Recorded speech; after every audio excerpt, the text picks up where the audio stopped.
What's up, guys? I've got an exciting video for you today. It is not going to be a Recto 1 video, but you saw the thumbnail. I am driving home right now to accept the delivery of my second movie car, and I'm going to bring you along with me so you can experience it with me. Here she is, boys. We got to move a Polaris slingshot out of the way first. Oh boy. It's that. Nope.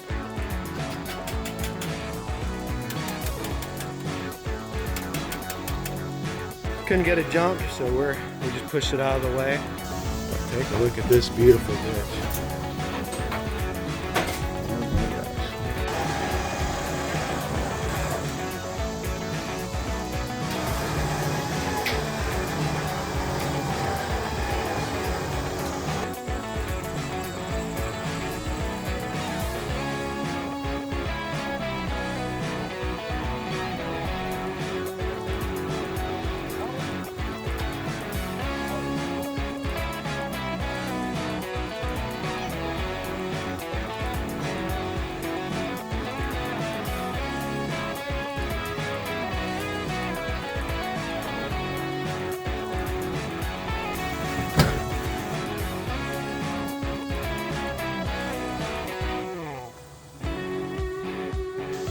In case it didn't show up on audio, the extension that flips up to get it a real smooth layover, this ripped it off of his trailer. Dude, this has been he said it's the hardest unload he's ever had. And I don't, flat dead battery on this, flat tire on this, got a blowout on the damn trailer. Dude, pour one out for Sergi.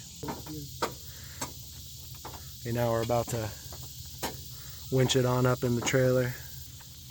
Okay, stupid Polaris is loaded up and stupid Impala is unloaded.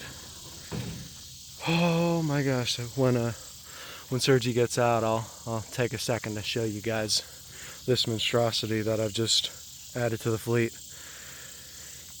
But that's right, 1967 Chevy Impala 327.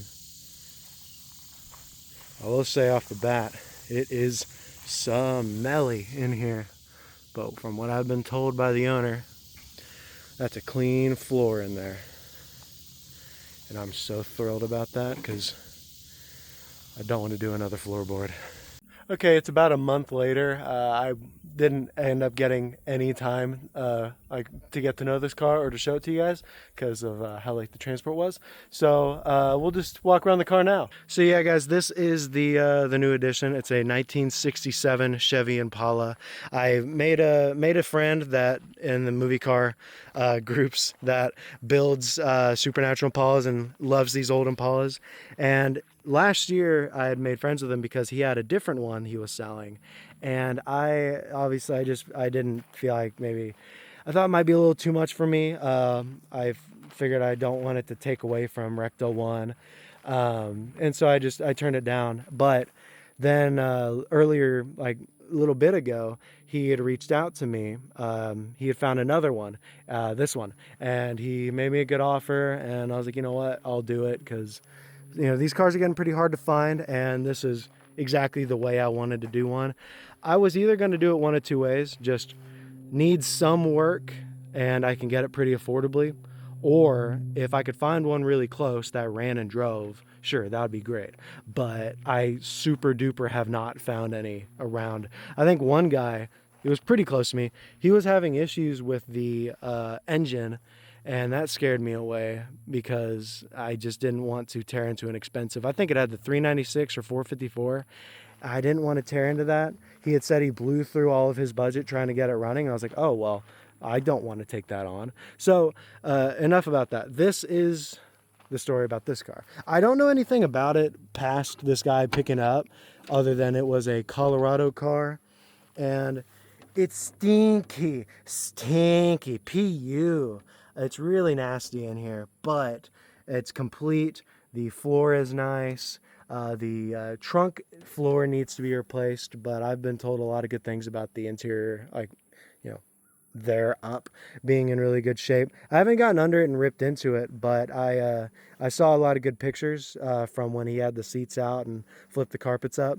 It just smells really bad in here, guys. Like, of all of my classic cars, This is the worst, but likely just because this one has all its glass and it's not ventilated. But all the doors I think opened and shut pretty good. Let me open this one up. Not as good on this one. But you can see I've got the fenders in there. The bench seat is in the back of in the trunk. I'm not going to open the trunk right now because last time when I opened up my 59, there were baby raccoons in it. And just in case there are more baby mammals, I'd rather just not deal with it this time. So take a note from my past self. This door is a little sticky. I think it shut fine earlier. Yeah, it just kind of hits that. It's supposed to do that. Anyways, this is a 327 car. I believe the original 327 with a turbo 400 and a 12-bolt rear end. Really good setup.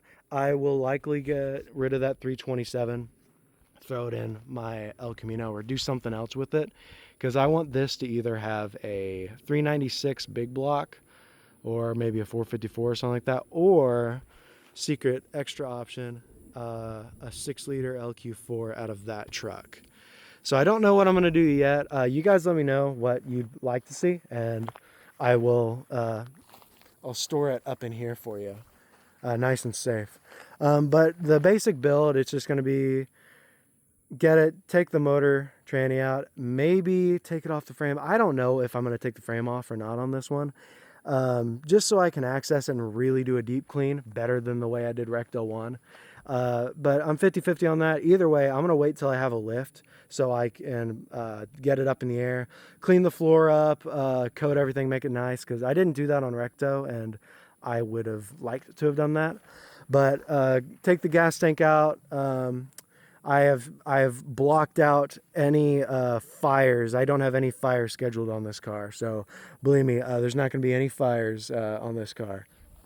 Hopefully, we are going to get new dog legs. That's that little spot right here over the hump. We're going to get new quarter panels, trunk floor, clean up the interior a bit, see what we can save, see what we need to buy new parts for. I don't know if I'll keep the 327 badge on. I think it just depends on what they did on the Supernatural cars. Don't remember off the top of my head. A little bit of re-chroming, a little bit of straightening up the fenders that are in the car, and straightening, maybe I might need to find this new piece, straighten that up. Little things compared to Recto 1, little things. And so that brings up my question, because this is not going to be as much work, and it's probably going to be a little bit less interesting just because it's not Ghostbusters. I guess I want to ask you guys, will you or do you want to watch a build series on this car the way we did with Recto 1? That'll kind of determine what I do with this car, and like the time frame. If you guys are really excited about this, I'll try to do whatever I can, get Recto 1 back in one piece, and then we can start tearing into this so we can have Recto 1 and Supernatural both together. We can have them go to shows together. We can park them for, like, anything. It'd just be cool. It'd be fun to have. If you guys are actually interested in that, let me know, because I really don't know if anyone is interested in these cars for like a YouTube build series. The only guy I know building one is Casey's Customs on YouTube. He's another guy like me, another fan of Rust-Oleum, a big Rust-Oleum turbo enthusiast. So he's building one of these on he's doing a full chassis body swap onto something. I don't remember what chassis, but you can check that out. He's going to be done with his before I ever even touch mine. So if you really want to see a Supernatural build right now, go check that out. It's like half done. As for this one, let me know if you guys are actually interested in watching a series on a car like this, and as well as if you want to see it done like the long way, like the correct way, which would be taking stuff apart, really nitpicky, cleaning up, doing a lot of body work to get it really nice and straight, and get it sent to a real professional shop to get a nice black paint job on it. Or do it the way I did the Recto 1 and just do a stage 1, like a 1.0 build, where we get a good motor in it, we clean it up, we do everything, make it all safe and street legal, do a good interior.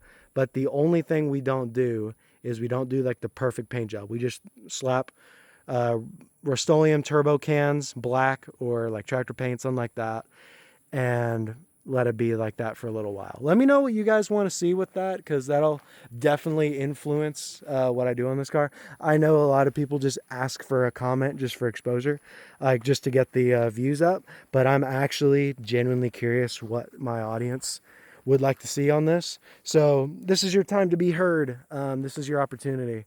Let me know what you guys want to see, and if you guys are excited to see any work on this.